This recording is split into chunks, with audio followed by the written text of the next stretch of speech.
Bismillahirrohmanirrohim. Assalamualaikum warahmatullahi wabarakatuh. Wassalatu wassalamu ala habibina wa syafi'ina wa maulana Muhammadin sallallahu alaihi wasallam, amma ba'du. Hai Ukti Filah, bertemu lagi dengan saya di channel YouTube Umi Hesti dalam Mutiara Solehah. Apa kabar Ukti Filah semua di hari ini? Insya Allah dalam keadaan sehat dan baik-baik saja. Amin ya robbal alamin. Tahukah Ukti Filah bahwa ada 5 amalan yang membuat malaikat mendoakan manusia setiap harinya? Yuk kita simak.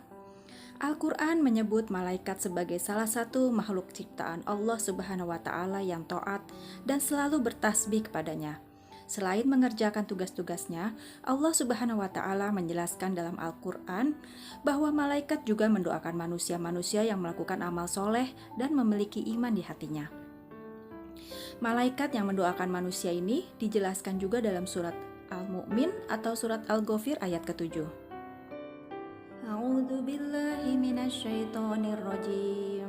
Alladzina yahmiluna al-arsya wa man khalahu yusabbihuna bihamdi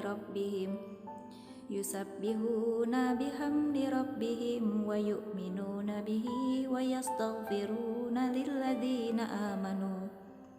Rabbana wasi'ta kulla syai'ir rahmatan wa ilman faghfir lilladzina tabu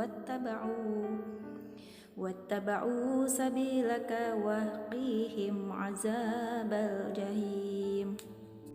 Yang artinya, malaikat-malaikat yang memikul ars dan malaikat yang berada di sekelilingnya bertasbih dengan memuji Tuhannya, dan mereka beriman kepadanya, serta memohonkan ampun untuk orang-orang yang beriman, seraya berkata, "Ya Tuhan kami, rahmat dan ilmu yang ada padamu meliputi segala sesuatu, maka berilah ampunan kepada orang-orang yang bertaubat dan mengikuti jalan-Mu, dan peliharalah mereka dari azab neraka." Shadaqallahul azim. Malaikat bahkan berdoa kepada Allah untuk hamba-hamba yang melakukan amalan-amalan yang diantaranya adalah 1. Duduk di masjid menunggu waktu sholat. Menunggu waktu sholat di masjid adalah salah satu amalan yang membuat seseorang manusia didoakan para malaikat. Manusia yang melakukan ini juga harusnya adalah mereka yang tidak melakukan dosa atau kemaksiatan pada hari tersebut. Yang kedua, sholat jamaah dan berada di saf terdepan. Malaikat akan mendoakan orang yang sholat berjamaah dan berada di baris pertama atau kedua. Yang ketiga, manusia yang mendoakan orang lain.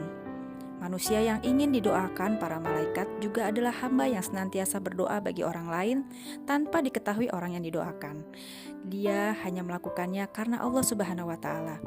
Masya Allah, bagus banget ya, bahwa kalau kita mendoakan orang lain, tentunya doa itu akan kembali kepada diri kita sendiri. Yang keempat, orang yang mengajarkan ilmunya. Barang siapa yang memiliki ilmu yang bermanfaat, kemudian dia sebarkan atau bagikan kepada orang lain, maka orang itu akan didoakan oleh malaikat. Yang kelima, mengeluarkan harta di jalan Allah Subhanahu wa Ta'ala. Rasulullah Shallallahu alaihi wasallam pernah bersabda, "Ya Allah, berilah orang yang menafkahkan penggantinya." Orang yang mengeluarkan hartanya untuk orang lain akan didoakan oleh manusia dan malaikat.